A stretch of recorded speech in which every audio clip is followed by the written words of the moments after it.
welcome back to episode 90 of Tall Boy Radio. If you joined us last week, then massive thanks. If you joined us last week from Italy and Indonesia, was that the other country that we added? It was, yeah. So 2 new countries in 1 week. We'll take that all day, every day. So that's countries 38 and 39. Thank you very much, wherever it is you listen in those 2 countries.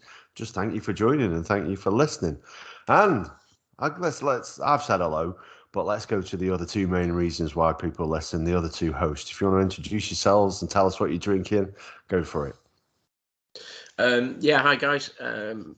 Looking forward to this week. I am drinking a Tyskie, which actually I really enjoy. And just to rock the TBR merch out of the TBR podcast glass. So yeah, really looking forward to this. I quite like Tyskie, and it helps that it's 4 for $3 in the local supermarket. So that's always a bonus. So in your last bottle now, then? No, just a... For those of you that aren't watching on YouTube, there were 2 there. So cool. Andy? Hello. I'm on a Bayou brought over the pecan chocolate porter. Well, I had a smell of it, and I'm not too big of a fan of stuff like this. Hashtag bring back the Marmite beer. Really? Dude, I really enjoyed that one. And not just because of the Father Ted reference in the name. Wait a minute. These are fake hands. You're not a fan of that, struggle drinking them. No. It's like any chocolate stout now, I just struggle to drink it. I don't know. Oh, I don't know. Well, I'll tell you what I'm drinking. I'm drinking 1 or 2 beers. I don't know which one is which in time. As last week, I promised I was going to do the Plum Porter taste test. So there you go. That's the Titanic Plum Porter. And my wife has poured them into 2 glasses. And that is the Aldi Plum Porter, if you're watching it on YouTube. My wife has poured them into 2 glasses, written which one is which in this envelope. And I'm going to see if I can tell the difference between the 2. Now, from sight, I'm going to say the Titanic is in the TBR glass. From smell, and I'm getting over a cold, and my sense of smell is limited. See how I'm putting that out there just in case I'm wrong, getting the excuses. Yeah, absolutely. I see what you do there.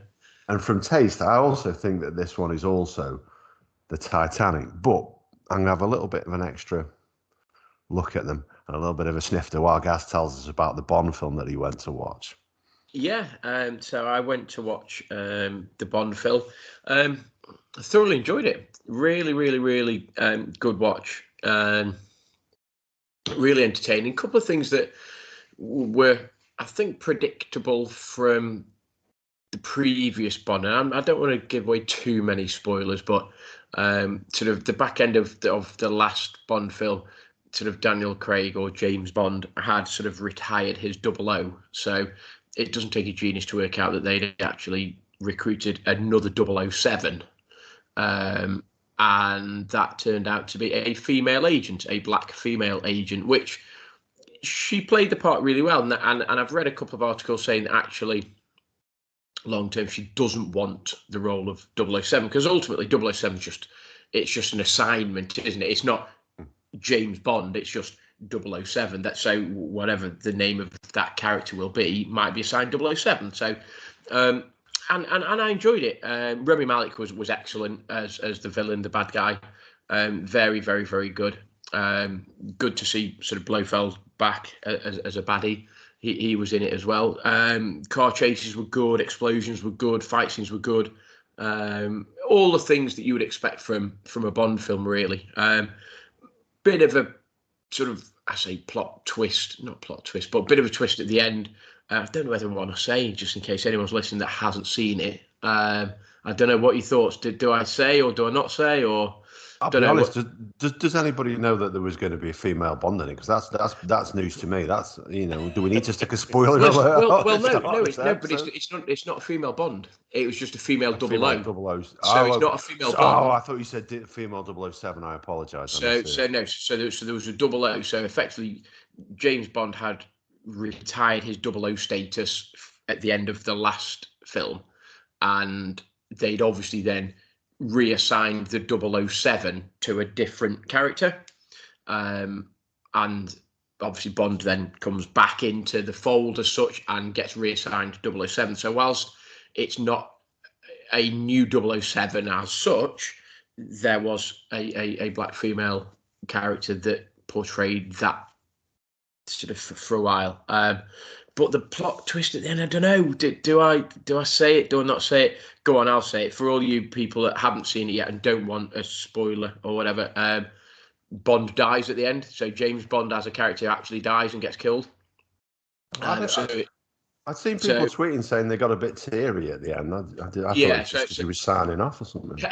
No, so he gets blown up. So effectively, the character of James Bond is dead, so doesn't exist anymore. And as I say, what you can sort of tell what they're thinking in terms of the franchise is that this female black character that was 007 at the start of the film, I assume will continue to then be reassigned as 007 moving forward. So you won't ever see a James Bond film anymore. What you might see is a 007 film moving forward, if that makes sense.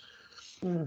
I've got a question, actually, if you don't mind me just jumping at this point. And I thought that after we listened last week, when we were talking about a female Bond or a female 007, if you will, what are the key parts of those Bond films going back over the years to, what is it, 60s? Did they go back to? Yeah. So, Roger Moore was 73, wasn't he? Connery was 60s, wasn't he?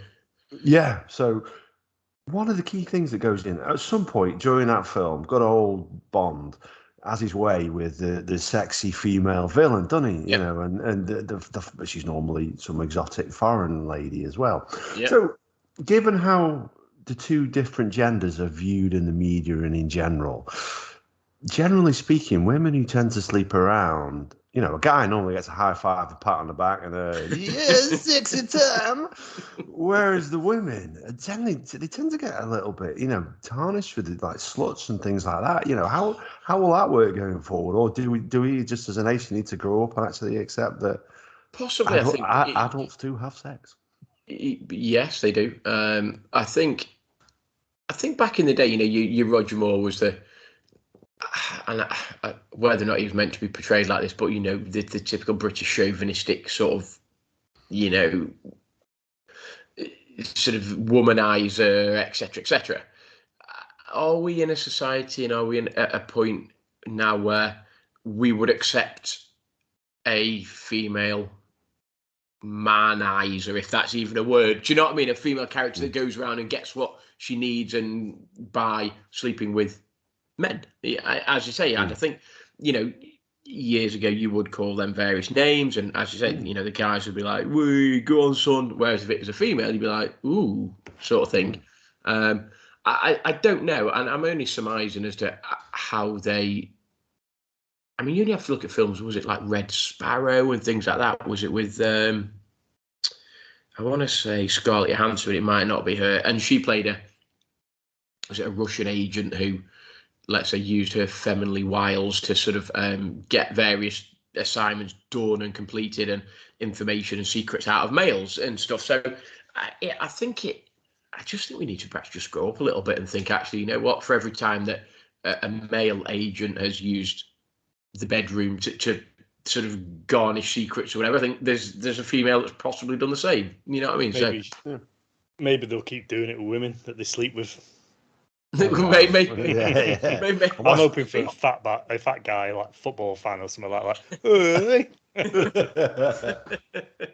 Yeah, and you know, and maybe, but it was interesting that they'd obviously thought about, and we went back to, did we mention it last week about, I hope they don't go down the just tick the box of, you know, the black character, the female character, the gay, the lesbian, the whatever box that you want to tick sort of thing. But obviously after watching it, it was a female black actress that played a 007. So I wonder whether or not moving forward that might be where they go. But as I say, interestingly, I think she has done a couple of interviews saying she actually doesn't want the role sort of long term. And I think if they pay her, you know, $10 million a film or whatever, I think she might reconsider. But I don't know. Possibly that might be the way that they're going.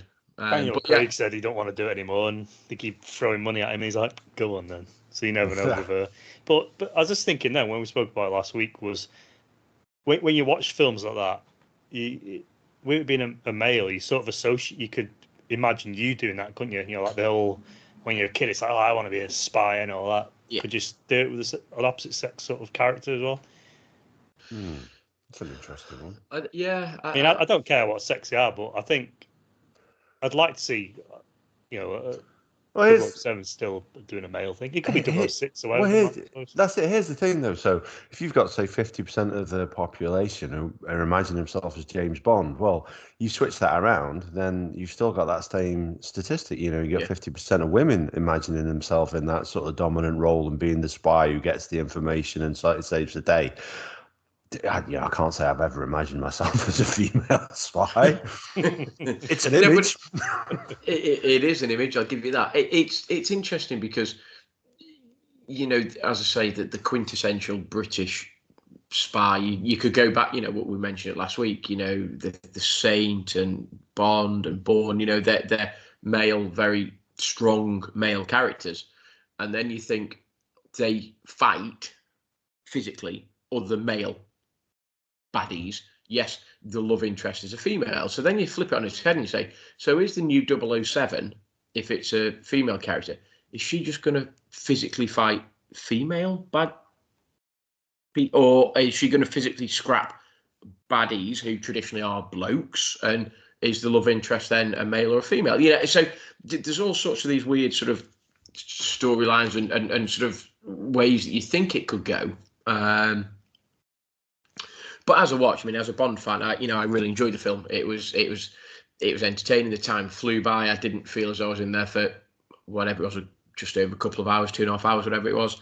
You know, it was a good watch. It was, if I'm being ultra critical, possibly you might need to have watched Spectre again beforehand, just to get just a couple of the nuances, in particular with Blofeld, who one of the bad guys, just to refresh your mind about exactly what Spectre was. And but yeah, I thoroughly enjoyed it. You know, Jenny and the girls ended up watching it. I know last week I said I wasn't sure if the girls were going to watch it or watch something else, but they watched it and they enjoyed it as well. So, you know, they're not massive Bond fans, but they watched it and enjoyed it as a standalone.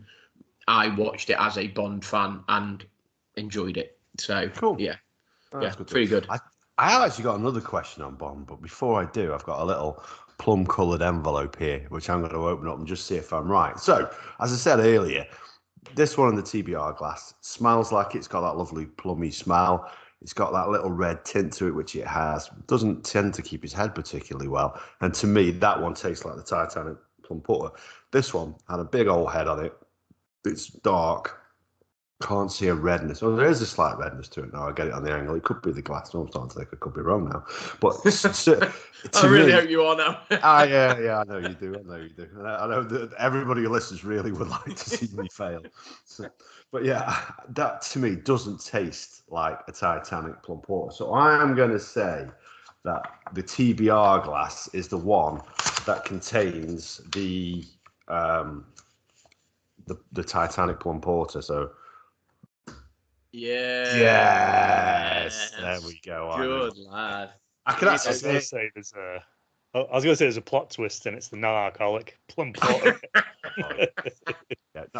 My body would automatically reject it if it was alcohol. There's vomit everywhere. Yeah, well, that's a better taste test than. Can you tell the difference between, I know, like a lef and a 0% lef, or a punk and an AF or whatever? You know what I mean? That's a better, because actually they both are alcohol. They're both effectively the same type of drink. They should taste the same. Yeah. So I've had a lot of Plum Porters. Whenever I see a different Plum Porter, I'll always pick it up and try it just to compare it. Because like I've said before, Titanic Plum Porter, one of my favourite beers. I've got to be honest, the Aldi one, it's not terrible. There's not a real taste of plum to it, if I'm really honest. But I am full of a cold, so it could be the case that I'm not doing it justice. But to me, I'm not getting the flavour. It's a beer. It's okay. It's enjoyable.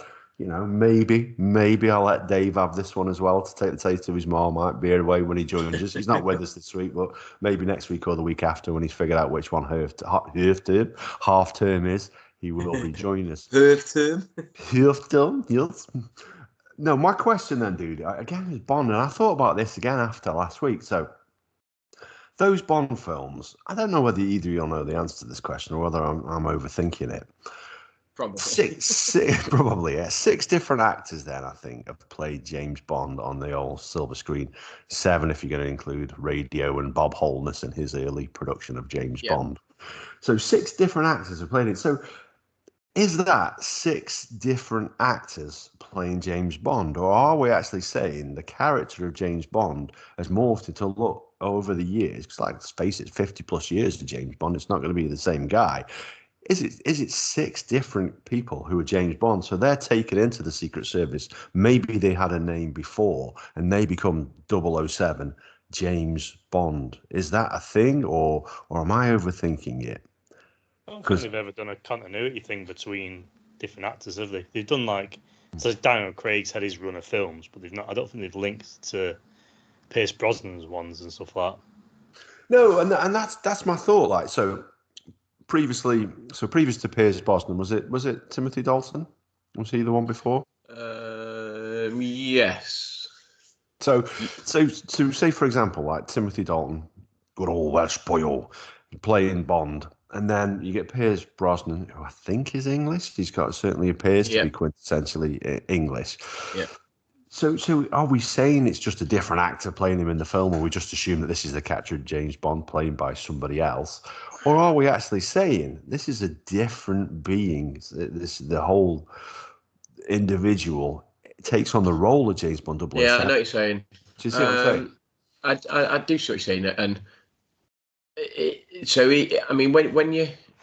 when you take into account that the films are obviously based on the books by Ian Fleming, then Ian Fleming would have written that with a person, a character in mind. So when you read, when you read the Ian Fleming books, they are the same person, they are the same character.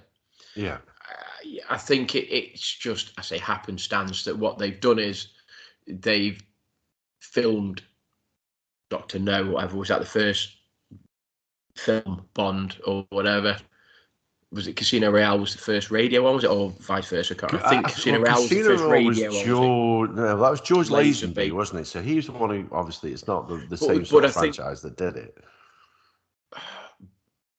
But Casino Royale is an Ian Fleming story, so it's a Bond story. It is, yeah. And I don't know how the one that Bob Holness portrayed him is, but I'd love to hear it, to be honest with you. Yeah, I think. But you're thinking, because he then went on to do blockbusters. Maybe that's where they got the idea of Q from. I'll have a Q, please, Bob.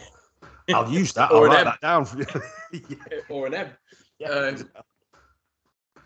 So I think Dr. No is the first film, and it just so happens that they then have made a film every, I'm going to say, I don't know, 2 years, 3 years, whatever it may be. Now, it just so happens that Ian Fleming wrote, let's say, 20 different Bond storylines. And in Ian Fleming's mind, in the Bond verse, James Bond has done each of those things. And he's gone and seen, Jaws and Scaramanga and Blofeld and all of those baddies, and he's stopped all of those things happening. It just so happens that the last film that they made was 50 years after the first film they made. It's still the same character, it's still the same world, it's all those things have happened. Yes, technology and this, that, and the other has moved on and stuff, but I think I subscribe to that rather than 007 is always going to be James Bond and you might be called Adam Dickinson, but if you get assigned to the Secret Service, whatever, you stop becoming Adam Dickinson and you become 007 James Bond. in which case you can have them spanning multiple timelines, if that makes sense. So the moniker of James Bond is always associated with 007, as opposed to it's a guy called James Bond. Okay. Do you know what I mean? I think I subscribe to Ian Fleming wrote them as a series of stories. It's a bit like the Arthur Conan Doyle, and you look at Sherlock Holmes. You know, he wrote a series of stories involving that character. Now does Robert Downey Jr. as opposed to come on, dude, help me out. Yes. So is that the same? Or Basil Rathbone too. Basil Rathbone. That was the guy I was trying to think of. Yeah. Basil Rathbone. That was the guy I was trying to think of. So does that mean that Robert Downey Jr. is a different character than Basil Rathbone? Do you know what I mean? I think you've got to take into account that certainly when they're based on books, it actually should be the same character, and it just so happens that they're made years and years later. Okay. I think. No, it makes sense to me. I mean, that's kind of what I presume. But I thought afterwards, if they did do that, they could do an interesting spin on it. So it's rather it being James Bond, starting off with being James Bond, it could actually build from being the character. So maybe Seymour Goldfarb, if you've watched Cannonball Run, you'll get that reference. Then, he then transforms into James Bond 007 as he takes on the role and he goes through the training and he gets his assignment. That could be an interesting take on it. But I think, probably what you see. Would you go along with that, Andy? Was Gaz's take like the most feasible? I think so.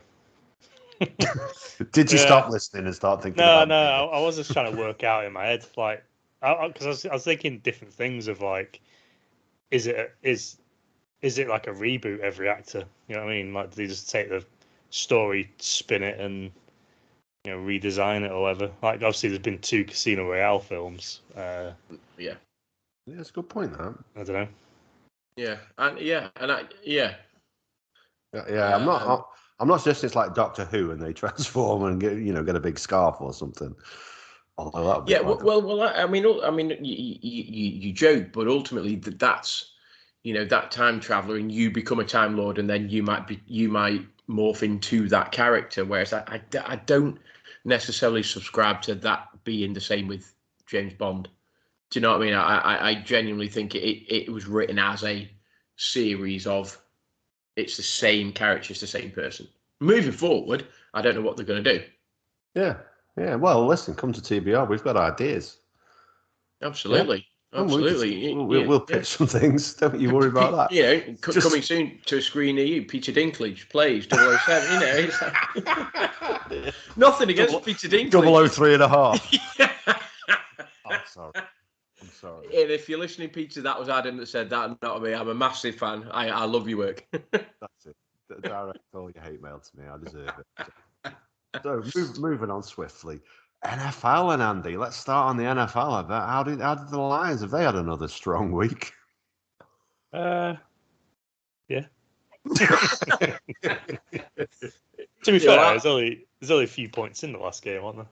Yeah, it was. I saw the half time and I was like, yeah, I'm not watching this. You say a few points, and a few being, just a bit more than a few. No, I'm happy with the Bears though.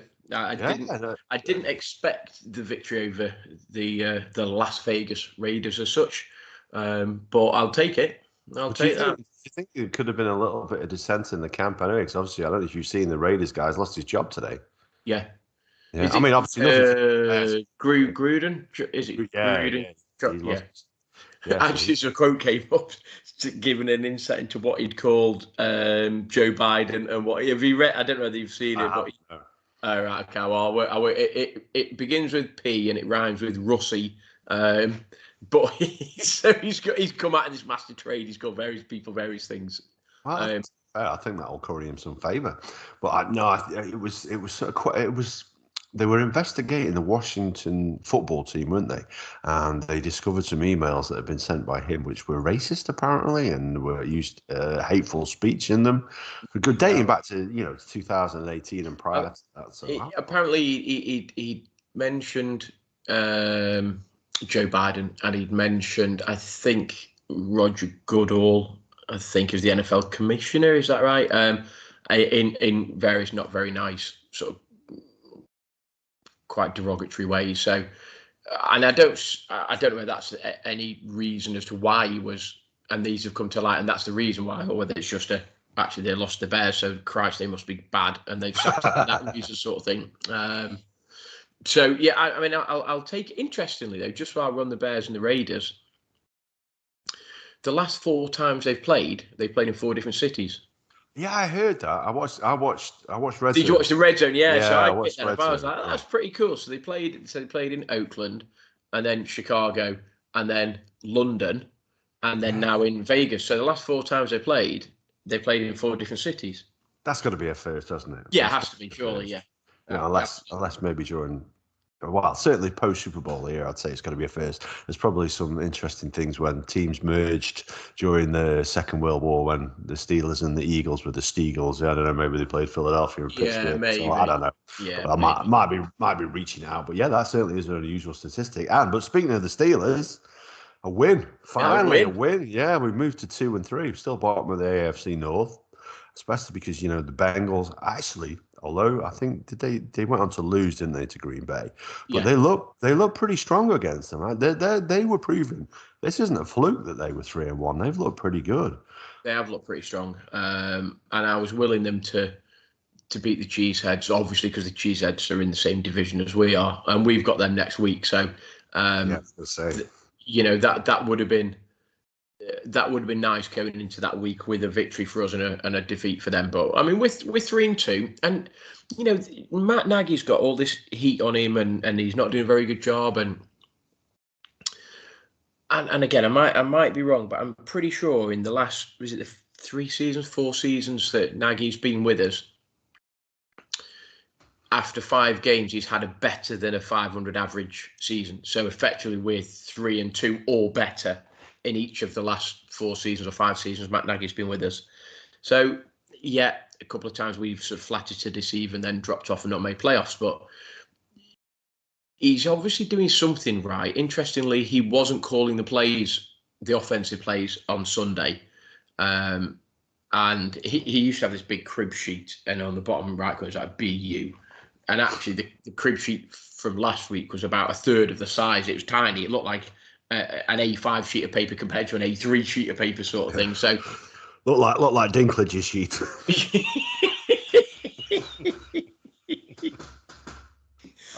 I am so sorry, Peter. If you're listening, that was Adam again. Yeah, it did, and what a lot of the fans, and you follow various people on social media, and what they're saying is that maybe he's actually come to realise that you don't need all these expansive plays and you don't need all these combinations of plays. You just need a set number of plays that work, and you just go with it. And what I did like was that he basically, whether it's him or whether it's the offensive guy calling the plays, they allowed Justin Fields to play. And he proper got banged up there. I don't know whether you saw any of the highlights. Oh, my days, they went after him early doors. Proper roughing the passer and went after the quarterback a lot. I saw one hit on him, and I was amazed, actually, that I think he was sidelined for a little while afterwards. And I was amazed he was back in the game. Yeah, there were personal fouls. There was roughing the passer. There was lots and lots and lots of things on him. So fair play to him. He stood in there. And again, his passer rating wasn't great. And I don't think from memory he threw for a passing touchdown, but he's sort of working the offense. He's getting many, many, many more first downs than previously and historically we've had. So something's working. Our running game seems to be quite cool. That's quite good. David Montgomery was out, but our running game was working, which actually means that our offensive line was working, which is a bit of a thing for us. If that works, we go well, because our defense is always going to be good. Yeah. The problem with our defense is if it's on the field for a long time, you start giving up points, and no defense can stay on the field. No. It's not sustainable. It's not sustainable. Your offense can't be 3 and out, and then you expect your defense to then hold, and then your offense goes 3 and out, and you expect your defense to hold. It just doesn't happen like that. So, our defense is always going to be decent. You got Khalil Mack in there, who's, he's outstanding, but he can't play all of the plays all the time. So. But I'll take where we are at the moment. Yeah, absolutely. I'm not sure. Andy will have to take where the lines are. I can't really say anything. We're bottom of the AFC North. And I'm guessing you're going to be hoping, Andy, that Bengals form is a bit of a fluke because you've got them next week. Have you got much time to watch it? I mean, obviously, these games generally go on for 3 hours. Having a newborn, I'm guessing you don't really get 3 hours to yourself at this point in time. Have you seen much of the NFL? No, I mean normally last few years I probably only watched like the highlights and stuff like that, but I've not even watched any basketball this last God knows how many months. I've been watching United games though. I've got that. That might be only because we had people over there to look after the kids. But Oh, it helps. Do you know what you need to do though, Andy? If you've got Sky is 6 o'clock on a Sunday, get your red zone on. Is it 417 or 416 or something on Sky? Get your red zone on, and that's effectively your highlights of all the games. It's like a live highlights of all the games all at the same time, and you've got 7 hours of commercial-free football. Whatever he says, Mr. Scott Hansen. If you're listening, Scott, another big shout out. And that's the best thing to do. Imagine watching all of the Premiership football games, and you've got like the Octobox, so you've got all the highlights and all the different screens all at the same time. And if there's a goal, you go to there, and if there's a, and that's unless the Bears are playing live, I just watch Red Zone. Effectively, that's just what I watch because you get to pick up all the different bits about all the different games. Yeah, I do. So I do the same with the Steelers. Yeah. So do you think Juju's plays his last game in Pittsburgh?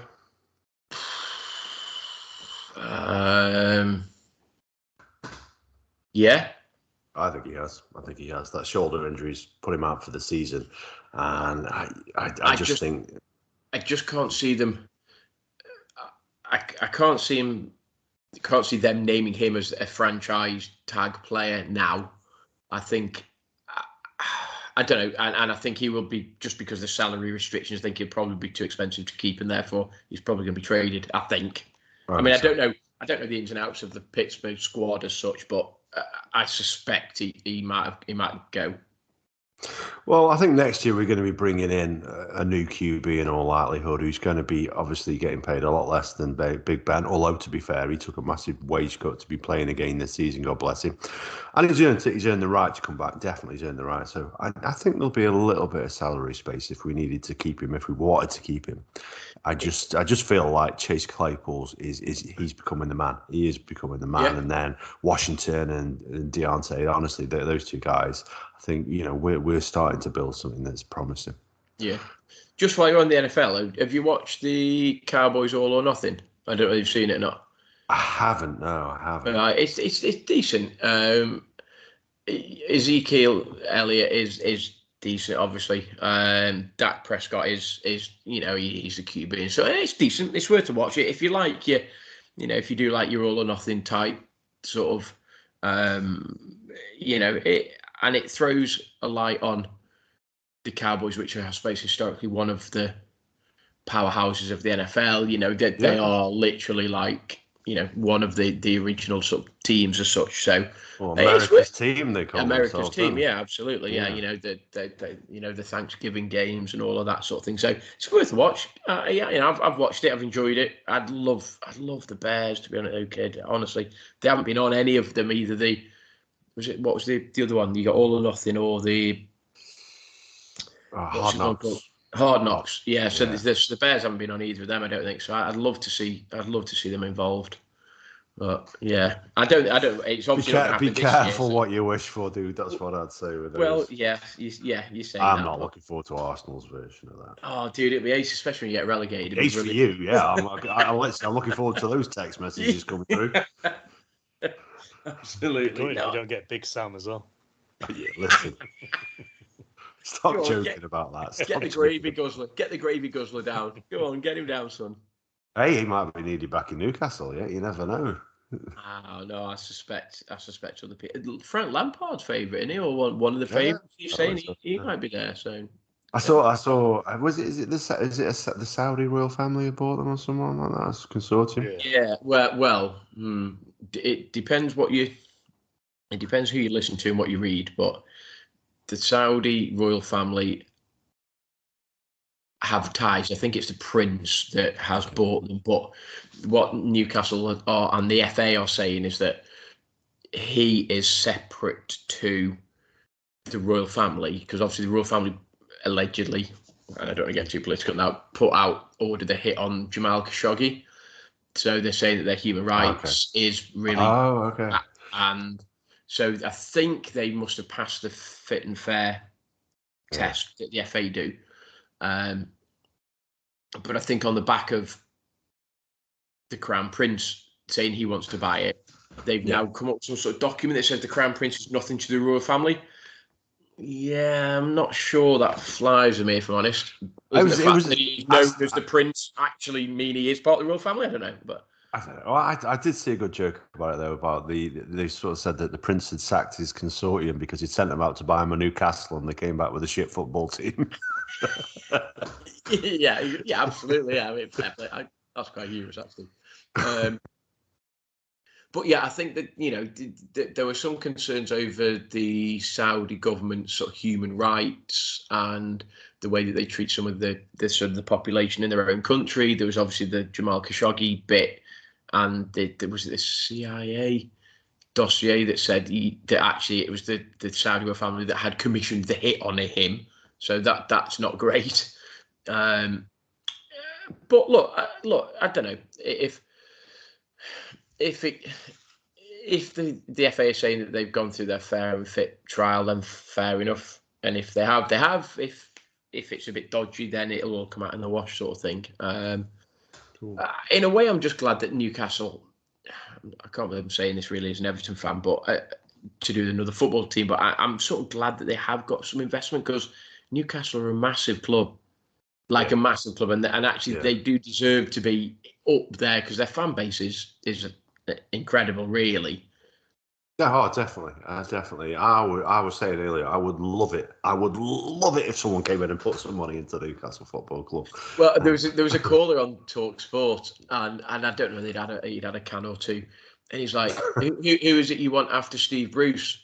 And he's like, you know what? I'd love it if King Kev came back for a season. You're just thinking, dude, just get with the times, seriously. Mr. Nostalgia and all that. And I get it, but come on. I mean, King Kev, not having that. Not gonna happen. So what about you guys? Have you guys got anything you want to talk about tonight? One thing, well, two. Have you seen Murder Island? Which is a sort of a program on, I think, is it Channel 4 or something, maybe? Probably. Have you seen it or not? Is it fictional or is it documentarial? It's sort of fictional, but it's been written by a guy. So Ian Rankin, who is the... Oh, yeah, I've heard of him, yeah. Now, it's got 5 teams of amateur sleuths. And basically, Ian Rankin's written this story. And these amateur teams go into the crime scene and they have to solve the murder. There's been a murder. The murder it is. So they have to solve the murder.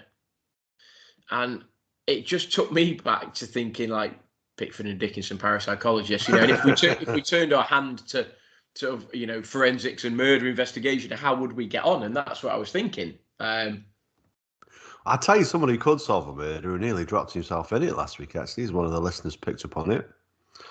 The quiet man of the group there, Mr. Ryan, who started off saying it's always the quiet ones you have to watch, and then changed it when he realised he was the quiet one and he was drawing attention to himself and his murderous intentions.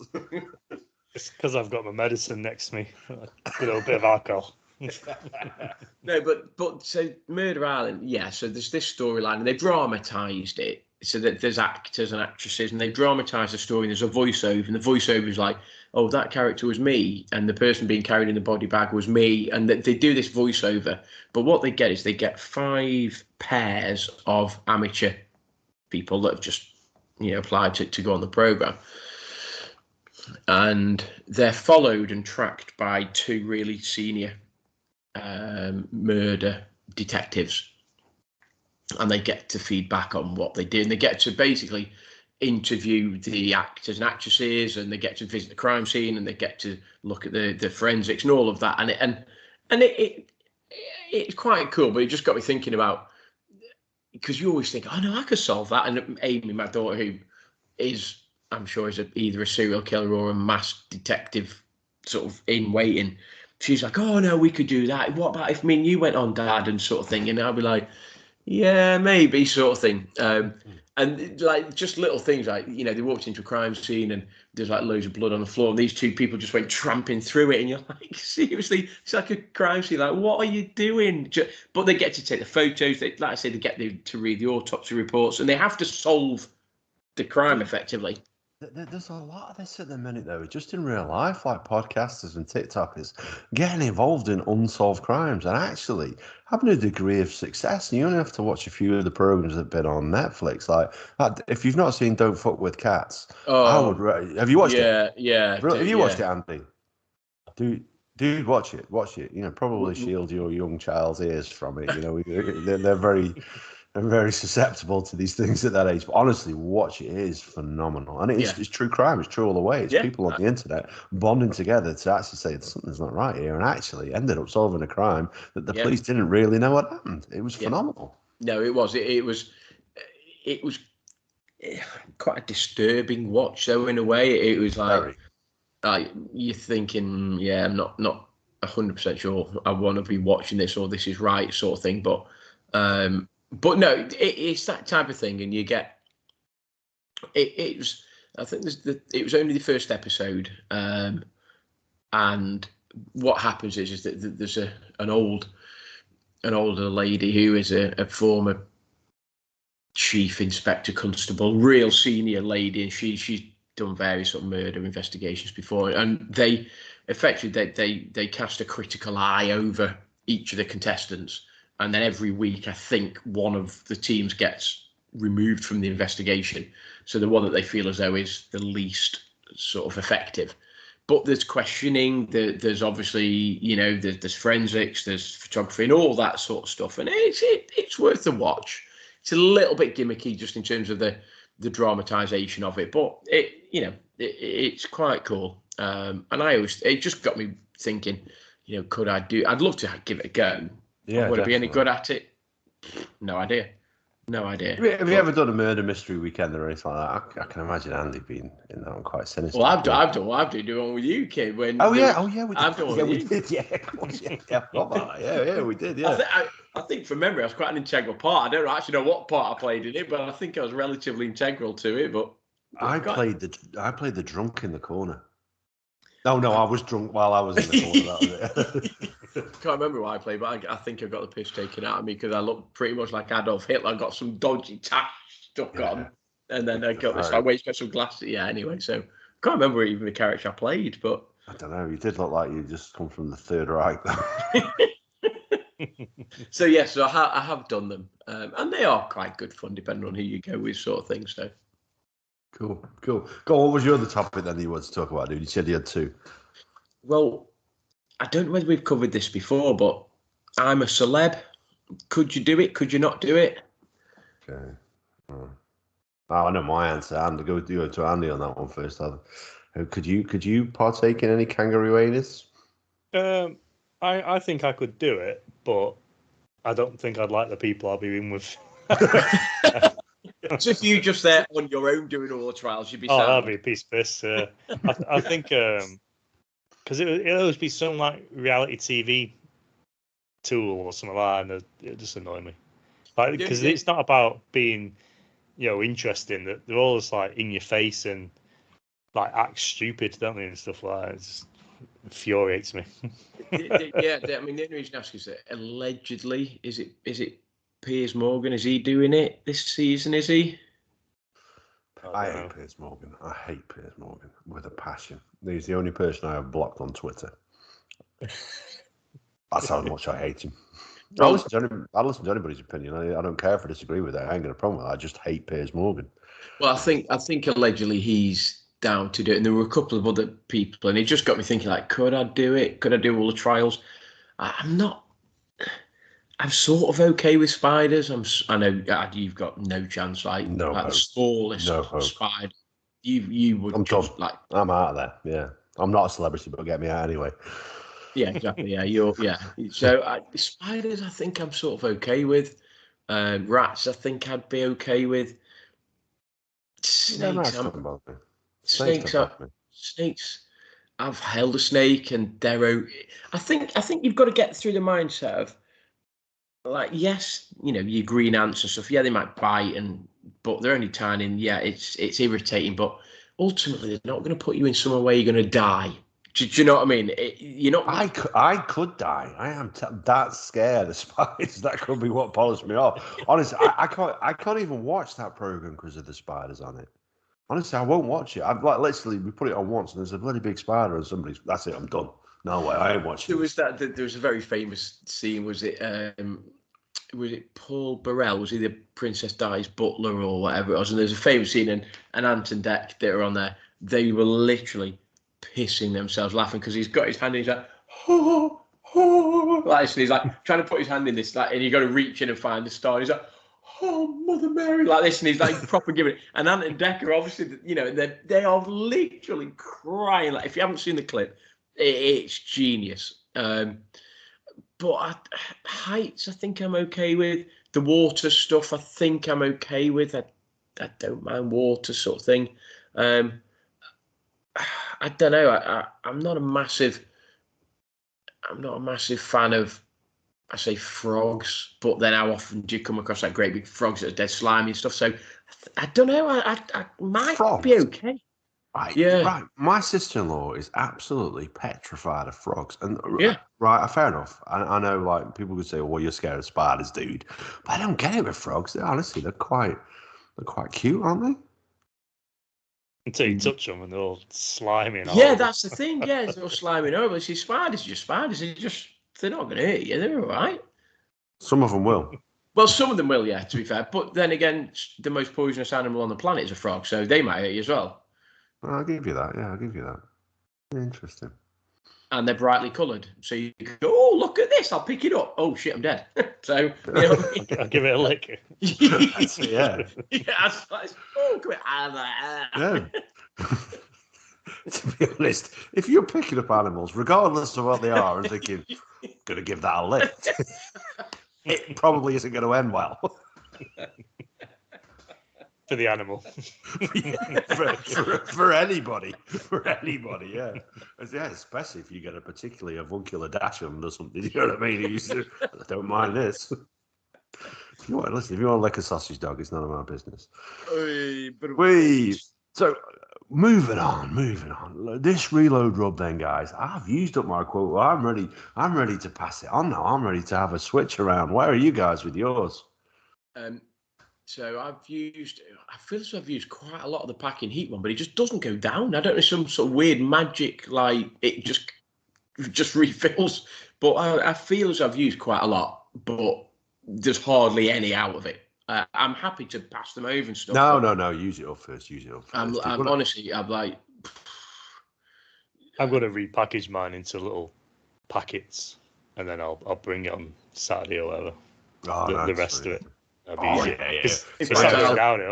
Yeah, I'm like, I'll do that. What I'll do is I'll decant some into like a sort of food bag sort of thing and just keep it nice and sealed, and then I'll hand it over because I'm using it, but it's like it literally just isn't going down. Yeah, and I think the packing heat one is. I think the packing heat one is more. There's only really me that likes spice and sort of heating food. So like my two daughters and Jenny, they're not massive fans. So when I'm doing it, it's like I'm only doing like one portion of it, if that makes sense. Yeah. So it feels as though it's not going down that much. What was the other one? Was it smoky barbecue one? That's nice as well. So I'm sat there waiting to go. They've been there for about a week or so. And it's like, come on. So no, I'll pop what does I'll do the same as Andy. I'll pop in some food bags and stuff, and then we'll do a swap. See, winner chicken dinner. So hogs, dude, how are you getting on with your hog hunt? Are you any closer to getting yourself a motorbike? All right, I thought we'd talk about my own hog then. Not really. It'll probably be in the new year, I think. Cool. Yeah, I think because of the weather's going to go crap, and then pretty much the van's all done, obviously. So I've all the seen money at the minute is pictures, just gonna get saved up. Dude, that's looking epic. It's pretty good. It's shiny. Like, yeah, you can see yourself in it and everything. How long it'll stay like that, I don't know. It looks phenomenal. But I tell you what, though, I thought this, and it's almost a moot point, really, because you can drive, I can drive, although people would question that, and Gaz also can drive. Again, people also would question that. But the one thing you can also drive with a motorbike license is a Reliant Robin. Did you know that? You don't need a car license. Yeah, you only need a motorbike license. I just thought about that. If I just TBR, thought, why would you? well, why would you? Because if TBR had a car, surely the three of us packed into a bright pink Reliant Robin, that would get us the attention we needed driving around the country, and that with Tall Boy Radio with our pictures sprayed on the bonnet. It'll have to be me and you either side, and then Gaz in the middle or in the back. Yeah. Adding ballast. Out. Yeah, lovely. I thought you were going to go down the yellow sort of Only Fools and Horses Reliant Robin mode. I was like, no. We need a proper TBR one. That's, Trotters Independent Trading, TIT. Oh, there'll be a couple of tits. There'll be a couple of a couple of big tits in the middle. So that I tell you what, though, if with TBR had a car, it'd have to be something like that, wouldn't it? Something novelty. Do you think, or do you not just think like a I don't know, like an American muscle car or something like that? We're just sitting there, we're just properly just cruising down. Do you not think? Massive Dodge Ram, it's like 5.7 litre. Yeah. It takes up 4 parking spaces and stuff, Massive sound system in the back or whatever. You just like, do you know? I don't Mariah know. Carey blaring out. All I want for Christmas. Oh, you know what? I knew you were going to say that then. I knew you were going to talk about Christmas when as soon as you said Mariah Carey, I was like, no, dude, not happening. I've been doing my Christmas prep these last couple of weeks, dude. I've got my pickled onions are away, ready for Christmas. I've been making those. I've gone for honey flavoured ones. Last year I did a garlic ones and they were pungent, to say the very least. I enjoyed them, but the smell the following day was a little bit too much. And I've also made, like last year, instead of making a gin, I made a Bailey's, and I made it flavoured with Maltesers. It didn't work so well because I gave each of them something, and all the little bits of whatever honeycomb is out, it all sealed the bloody top, so you couldn't get the damn stuff out. I like that. So obviously, I was fortunate enough to be able to sample a little bit, and it was nice. I enjoyed it. I've done a gin this year, so you guys can definitely try a little bit of my gin. It's kiwi and cucumber flavoured. Okay. And I tell you what, it is smelling fantastic. Really? I'll look forward to that. We need to perhaps pick a date where, Amy and Andy Jackson can come down or whatever, or we can go up there, and because I know we have a bit of a geeks meal and stuff, but we could do the TBR sort of Christmas get together, couldn't we? Definitely. Came up here. There's been a few like bars opening up, and they just do like loads of Belgian beer and stuff like that. Oh, dude, definitely sounds like a plan. Yeah, we need to get the good ladies to drive us up there for that one. Yeah, possibly, or we just drive ourselves and we'll just stop in a travel lodge or Premier Inn or a lay-by somewhere. Yeah, for a bush. A Weatherspoons.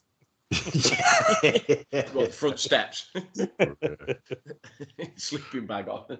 As long as there's no train travel involved, I don't want to get blamed for another one of Gaz's misguided journeys.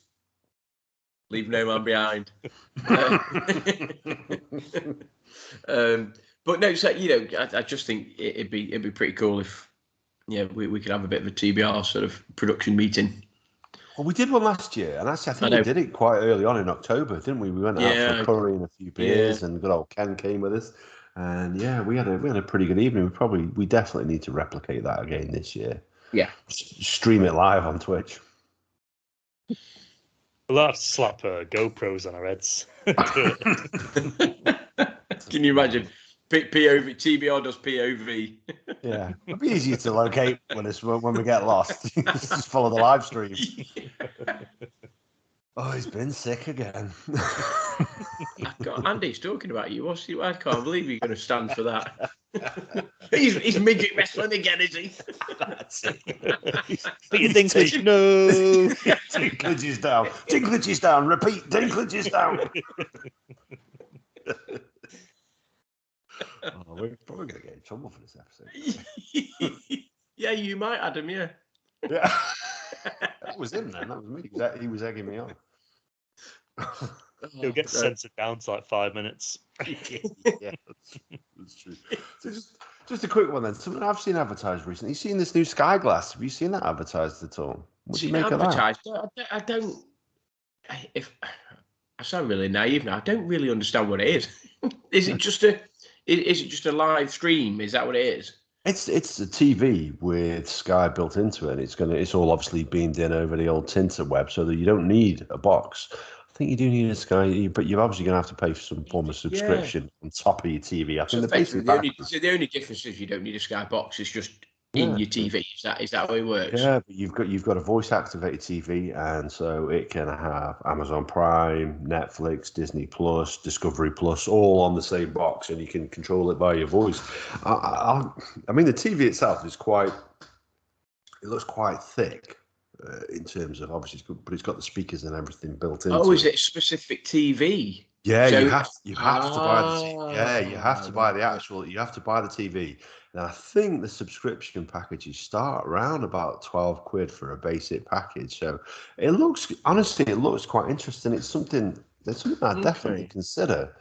We've got Sky Q, and I must admit I quite like it. I do quite like Sky Q. It's a big improvement on Sky Plus. You're on Virgin, Andy, aren't you? Is it Virgin you're on? And good old cable and 500 meg broadband and all that rubbish. Yeah. But I like Virgin. I don't know if I'd buy a TV with it in, because it means you got to buy a bloody TV. And it depends on their repair as well. Like like a Skybox, if it breaks, you've got to basically buy another one, aren't you? It's not like... Well, not anymore, no. With Sky Q, Sky Q, you're renting it, so you don't own it. So if there's a problem, they fix it without you having to pay a cost. Don't get me wrong, you pay a little bit more for Sky Q than you used to have for Sky Plus. Yeah. Same as with these things, the prices always go up and never go down. But I do think it's much improved. And we've only got the one sort of satellite box, but the thing is, you can unplug it and stick it in different TVs around the house. It's dead easy to do. We've got Q, and we've got two boxes. So we've got one in the lounge, then we've got one in our bedroom. And I think I quite like Sky Q. I think there's quite a lot of nice features. You can start watching something downstairs, and then you can take it upstairs and you can continue to watch from where you were last time. And there's just things with your series links and all sorts of stuff. I do quite like it. I'd be interested. I didn't realise you actually had to buy the TV though for the Sky Glass. I wasn't quite sure how that worked, but because it would be cool if you could have the download subscription, but effectively do it through your existing box. That would be quite cool.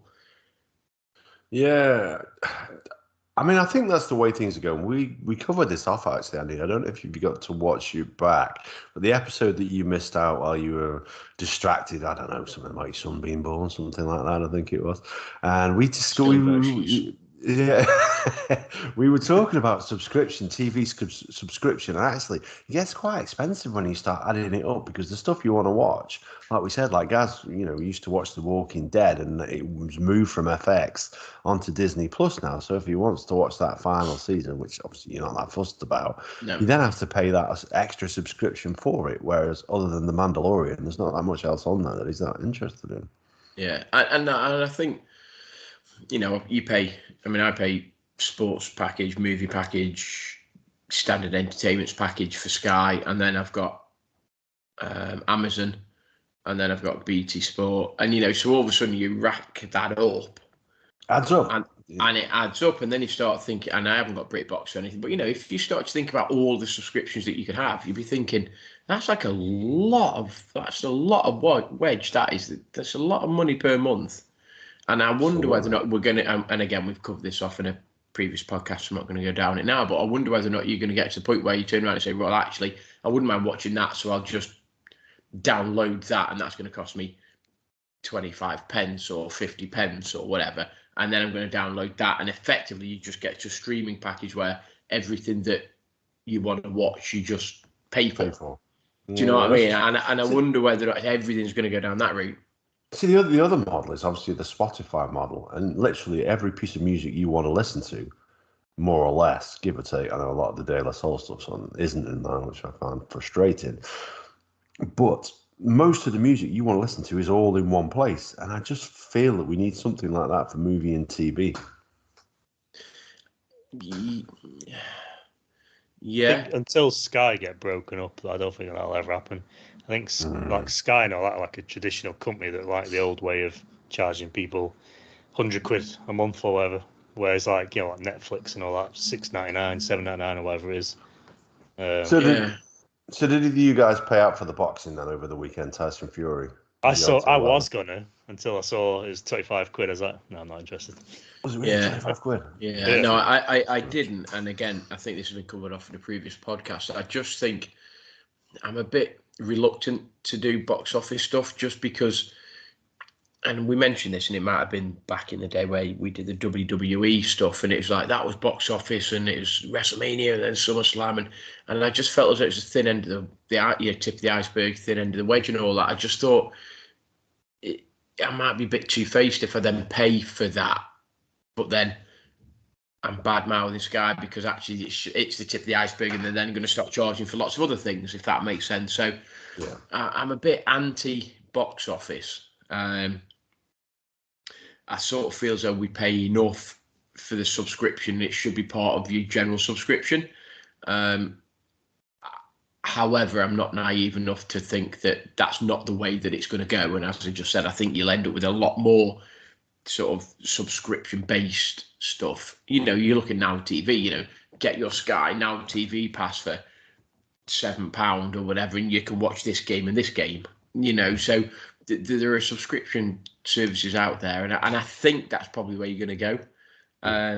But no, look, I've seen the highlights and I've seen the knockdowns and I've seen the reaction and stuff, and it, by all accounts, everybody that paid for it said, well worth the money, one of the best fights I've seen, fantastic spectacle, great entertainment. You could have just paid £25 for a 10-15 second knockout though, couldn't you? You know what I mean? So yeah, that's the thing. And that's what frustrates me. Go on. I was going to say, do you find this though at the moment? Like, that's the third time those guys have fought, and then you're talking about now the AJ fighting the other guy again. It's like, come on now. You must have. Did you see Jed McPhee's tweet? Is that what you're on? I did, yeah. And you know what? He's quite right. He is right, yeah. Back in the day, when we used to watch like the greats of heavyweight boxing, I used to think boxing was entertaining. Now it's a little bit dull. And I'm taking nothing away from Tyson Fury because there's no man in boxing with as much heart as that guy. But these trilogies of fight and rematch after rematch, just move on and get on with it. You got beat. Stop being a baby. I was just going to say, there's Sky Sports, the YouTube channel. I can't remember what it's called now. It's like Overtime or something like that, where Gary Neville interviews people. So he's done like AJ and all that. He did Tyson Fury, and Tyson turned around saying that he's not really going to fight AJ because the way they normally do it is one boxer's coming up and the other one's coming down. He wants that last payday, where Tyson still thinks he's got a few more fights, so he's not coming down. No. And then AJ won't do it because he knows, well, this is what Tyson's words, that he thinks he knows Tyson will beat him. I think he will as well. I think he would. Oh, I think he probably would. I think the Well, if you think about it though as well, that loss he had against that Usyk or whatever he's called, he's now lost the belts, so Tyson's not going to be interested in him anymore. She's bought that extra couple of years now, hasn't he? Yeah, that's AJ knackered for a couple of years, I suspect, and now they're talking about, Fury fighting Usyk because the Wilder trilogy's gone. They're then talking about Dillian White. Well, why would Fury fight Dillian White? No disrespect to Dillian White, but is that not just a step down? Do you know what I mean? It's like 100% it is, yeah. So why would he fight him? Usyk's got the belts off AJ, so is that not just the obvious fight for Fury to take? Is Usyk and then unify the division? Don't know. Back in the day, you'd have 3 or 4 guys that would have proper decent scraps, but it was never a 3-fight, 2-fight rematch. That was just never on the cards.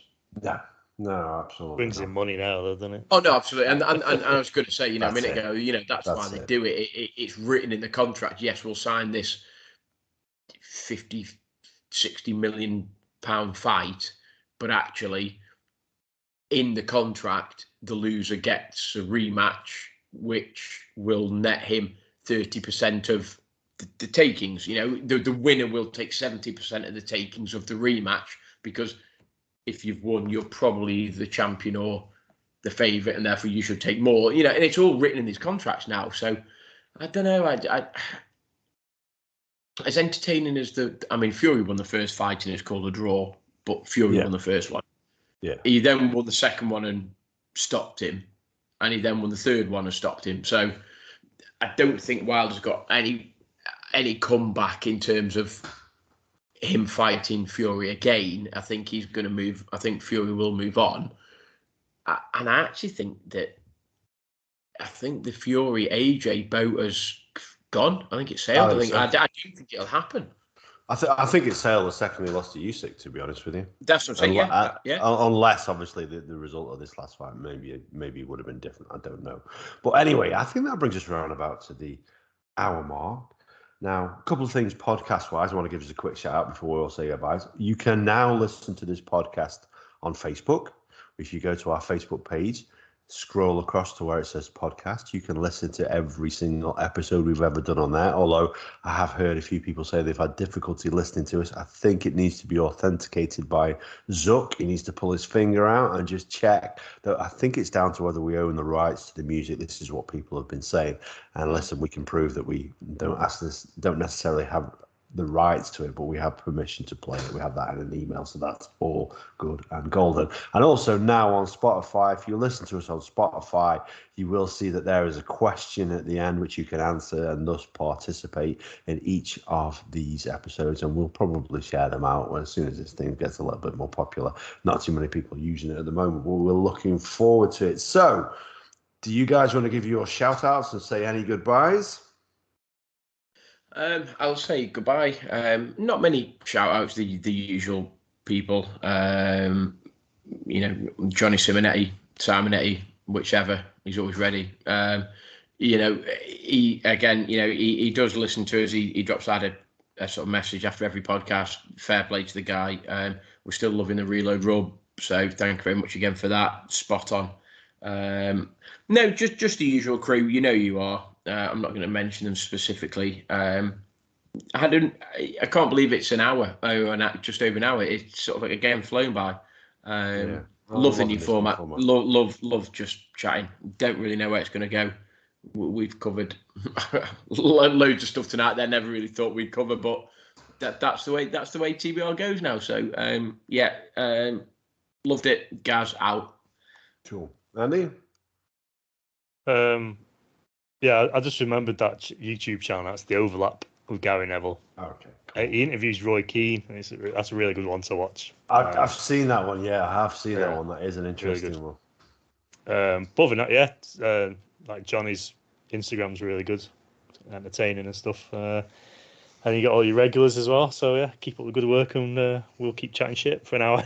That's what we do. That's what we got it down to a T. Yeah, absolutely. I've got a couple of shout-outs. Number one to my brother-in-law, Neil, who sent me a text message the other day saying he'd just got back from the pub. He'd been out in the railway pub in Hale where he lives, and Morrissey was in the pub with him there.